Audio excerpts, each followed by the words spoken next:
یقین والوں کی دعائیں، ایسے یقین والی دعائیں تو مانگتے ہیں لیکن پھر ان دعاؤں میں وضاحتیں نہیں مانگتے۔ کیسی وضاحتیں؟ قبولیت کی وضاحتیں۔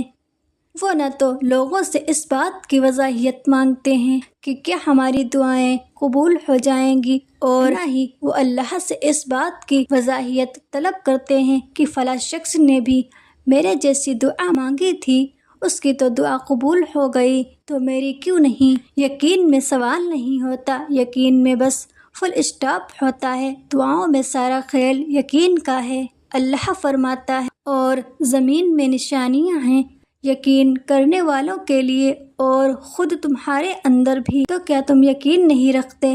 سب سے پہلی نشانی سورج کا نکلنا ہے۔ کیسے اللہ ایک لمحے غوب اندھیرے کے بعد روشنی کی تیز کرن کو مشرق سے ابھارتا ہے اور پھر اسے ایک خاص جگہ پر رکھ دیتا ہے جو کئی میلوں دور سے اپنی روشنی ہم تک پہنچاتی ہے اور پوری کائنات کو جھٹ سے روشن کر دیتی ہے۔ یا نہیں سوچا کہ یہ کرشمہ کیسے ہو گیا؟ یہ اللہ کی نشانیوں میں سے ایک نشانی نہیں ہے تو اور کیا ہے؟ مجھ سے کئی لوگ یہ سوال کرتے ہیں کہ ہمیں نشانیوں سے کیسے پتہ چلے گا کہ کون سی دعا ہمارے لیے بہتر ہے اور کون سی نہیں؟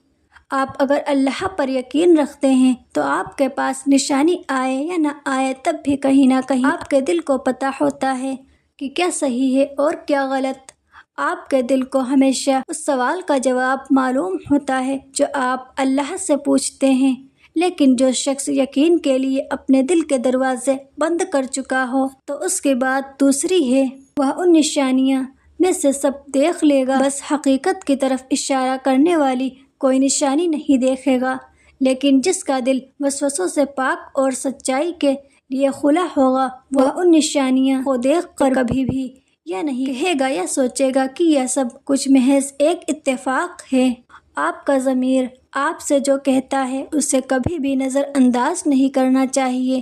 سچے دل کے ساتھ جب آپ اللہ سے مدد مانگتے ہیں نا، تو آپ کے دل سے نکلنے والی پہلی آواز ہی صحیح آواز ہوتی ہے۔ اس کے بعد آنے والی آوازیں آپ کی خود کی تخلیق کردہ ہوتی ہیں جو آپ نے اپنی پسند کے مطابق اصلی آواز کو توڑ مڑوڑ کر بنائی ہوتی ہیں تاکہ آپ کا مطلب نکل سکے۔ بس یقین رکھیں اپنے اللہ پر اور یاد رکھیں کہ ایمان رکھنے سے دشواریاں کم نہیں ہوتی بلکہ بڑھتی ہیں، کیونکہ اب اس دنیا میں اب بہت کم ایمان والے ہیں، اس لیے آپ کا سامنا زیادہ تر کمزور لوگوں سے ہوگا جو آپ کو بھی مضبوط دیکھنا پسند نہیں کریں گے۔ تو آپ نے پھسلنا نہیں ہے اور نہ ہی اپنی دعاؤں کے معاملے میں وضاحت مانگنی ہے۔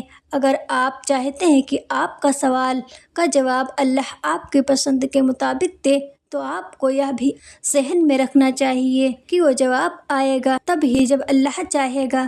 آپ کو پہلے اللہ کی ماننی پڑے گی، پھر اللہ آپ کی مانے گا۔ آپ جتنا صبر کریں گے آپ کی دعائیں اتنی جلد قبول ہوتی جائیں گی۔ اللہ کا مقرر کردہ وقت آنے تک وقت تو لگتا ہے۔ آمین یا رب العالمین۔